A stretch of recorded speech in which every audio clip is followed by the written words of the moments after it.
Hello again. Just know that if you're feeling some kind of negativity regarding my words in this video, that the onus, nay, the imperative, is upon you to analyze that feeling, and I'm going to help you to do that today. Today, we're going to talk about profiles.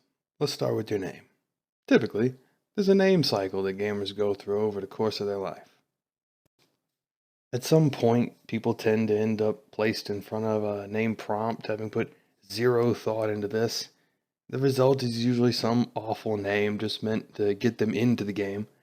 Now, if they're casual, they won't be around long enough for it to matter, and the name Dingledoo51926 will be just fine for them. Casuals aren't gamers, it's a different category entirely. It's like when somebody watches one single episode of Game of Thrones because they heard about the Red Wedding or whatever. Do they watch Game of Thrones? I don't watch it myself, but you get my point. Is somebody who dips their toe into a pool a swimmer? For gamers, the name and profile are important. Not for yourself, but for others. Consider it like the clothes you wear when you show up for an event. If you're showing up looking like a freak show, nobody's going to want to take you seriously. Probably not going to want you on their team. For good reason. You're a liability. You're probably going to drag the team down with your inexperience. I can tell a lot by people by their name and profile. Typically, the naming cycle goes about like this. A new gamer picks some random garbage. The name generator then tells them they need some extra random shitty numbers in there, and they end up face rolling the keyboard to let them past whatever screen this is that's halting them from getting to the game. And so they add whatever cliche numbers they have in their head, and just so it lets them into the game. We're going to use, for example, the fictional gamer XX666 DanglePeen69XX. Now, big homie Dangle Peasy, when he first made this account, he was high as fuck. He was just trying to get into GTA 5 as fast as he could.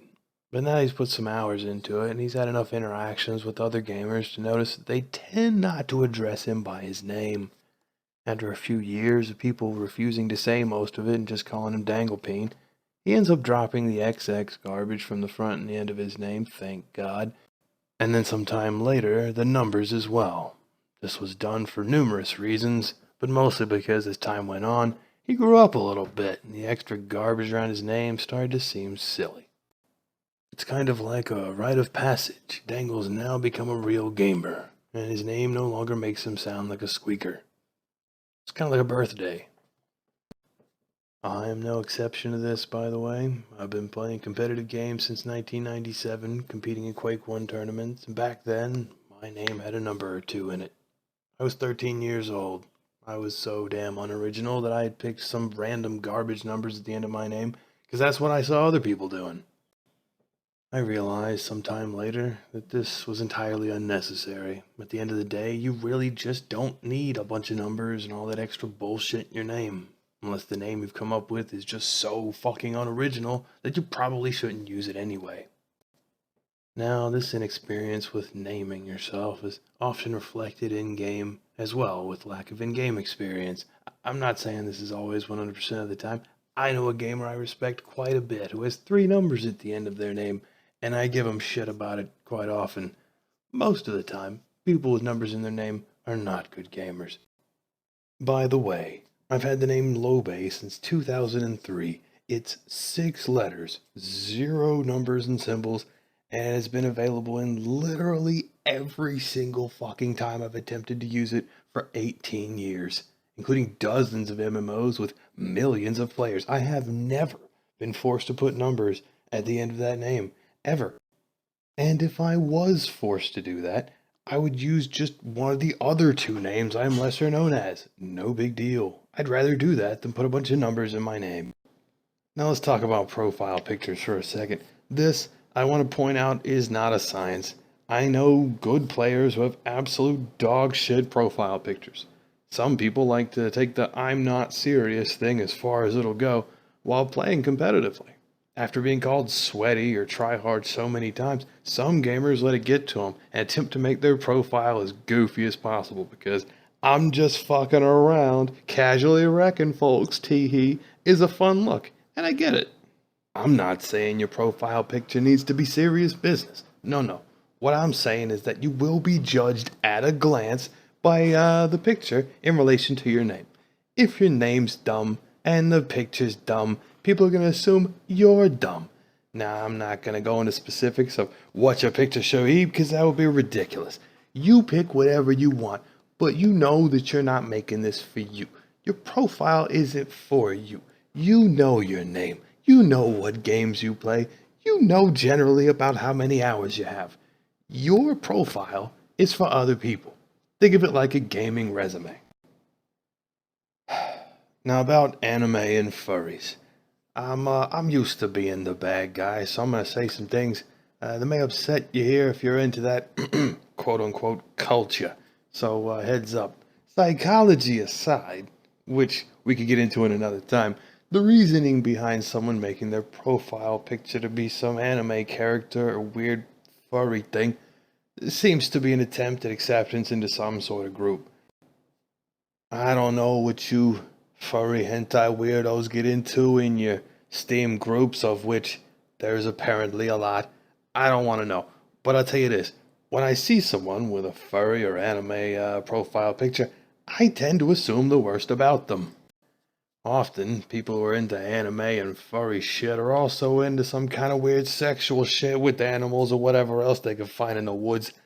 I don't really want to know what sad shit you people get into in these groups, but a local hotel owner across from the convention center where they had a furry convention thing told me that a large group of them came down to the lobby and requested that they were allowed to put a giant litter box in the lobby for them to shit in, and tried to argue that it was part of their rights to be able to do this. Of course, he told them to fuck off, but I'm telling you, there's something wrong with these people.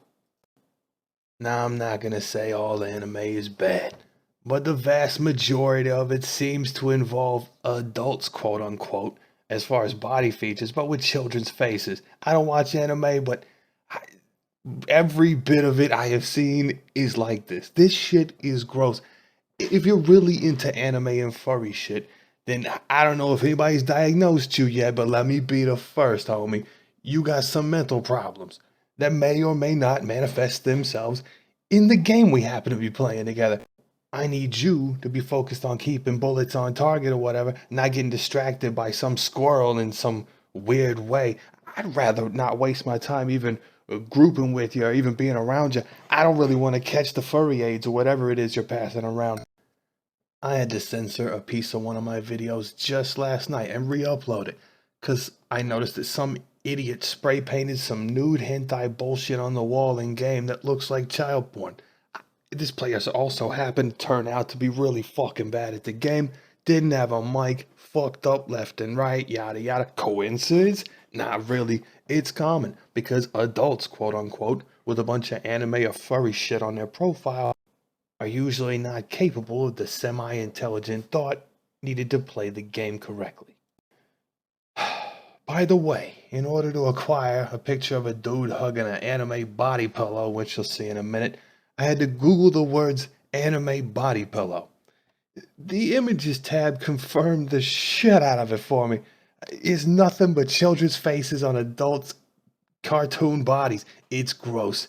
And it's not just that kind of anime. If it were just one, like one series or whatever, I could be like, oh, okay, well, that one's fucked up, but anime, okay, it's okay. But no, it's literally the majority of them. This ain't rocket science. There's something wrong with people who like this shit.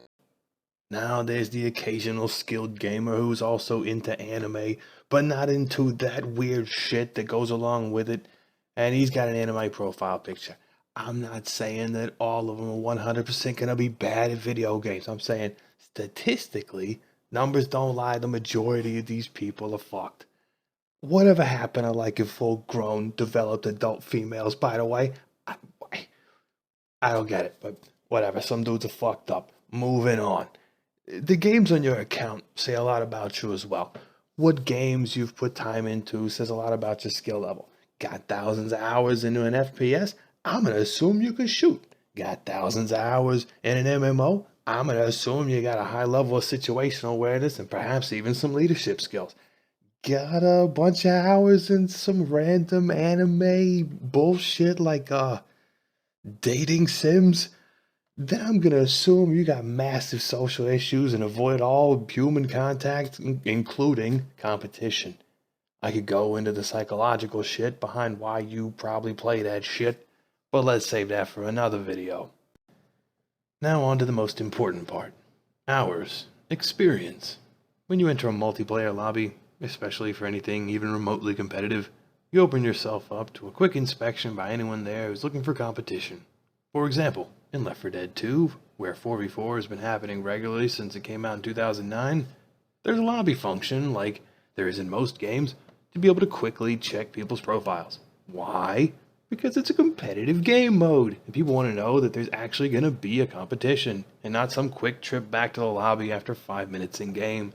If I look at your profile and I see you have no hours, or very few hours, I'm likely to kick you from the lobby, or request that that happen. Most people who pick versus are there to stomp randos for literally no reason, or to carry shitties for an entire campaign. It hurts your back. We want a decent match. If your profile shows that you probably won't provide that, then your spot would be better filled with someone who can. I can already hear the first complaint now. Lowbei, hours don't matter. No, incorrect. Hours do matter. Experience matters. Knowledge matters. This is generally how the world works. This ridiculous concept that hours aren't a factor in skill level is something only spoken by people with very little experience.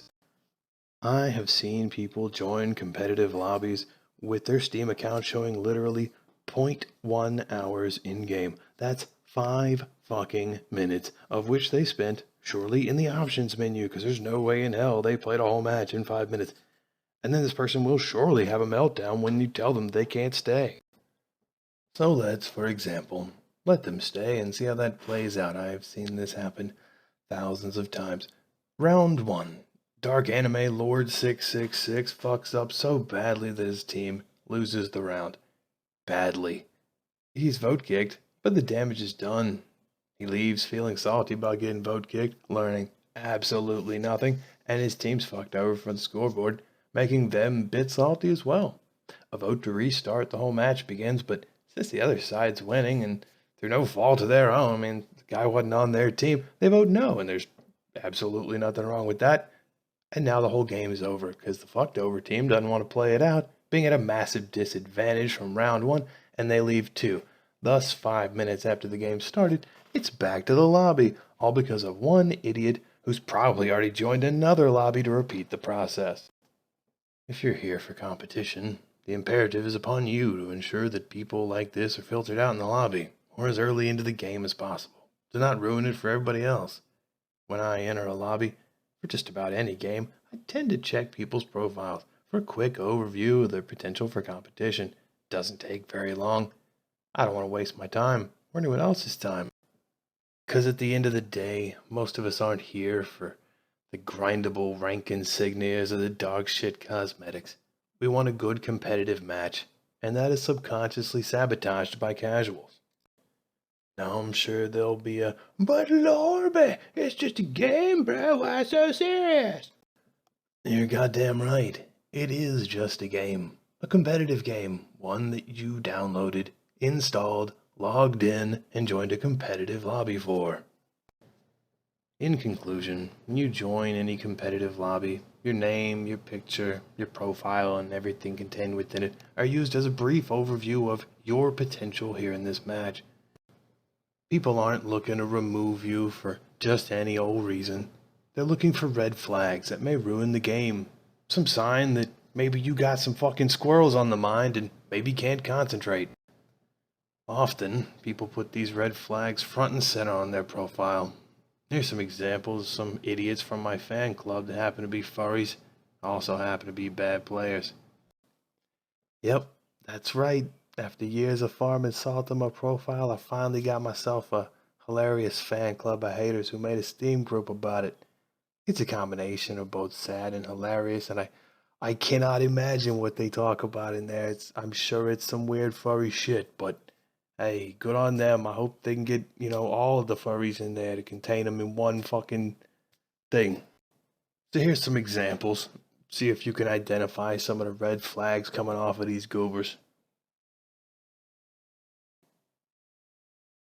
Yikes. Now, these sad people are pretty extreme examples, but it's not like I went searching for these people. They posted on my profile because they got kicked from a video game. It's common. Hence the reason I leave my profile open. The salt farm is tasty. But I think you get the point. Your profile says a lot about you. It's like a gamer's resume. And I'm not saying it needs to be super serious or anything like that. You could be goofy as hell and still not set off red flags. Now, if you're feeling some sort of negativity about all this, I recommend you relax and take a good look at your profile. I think you might notice a couple red flags. You should get to fixing those.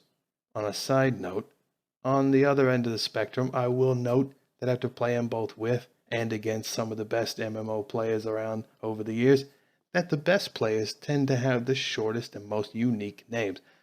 I don't know if there's some kind of science behind all that, but the numbers tend to bear out there, at least for MMOs, which is where you would encounter the most players and see the most names. I look forward to our next chat.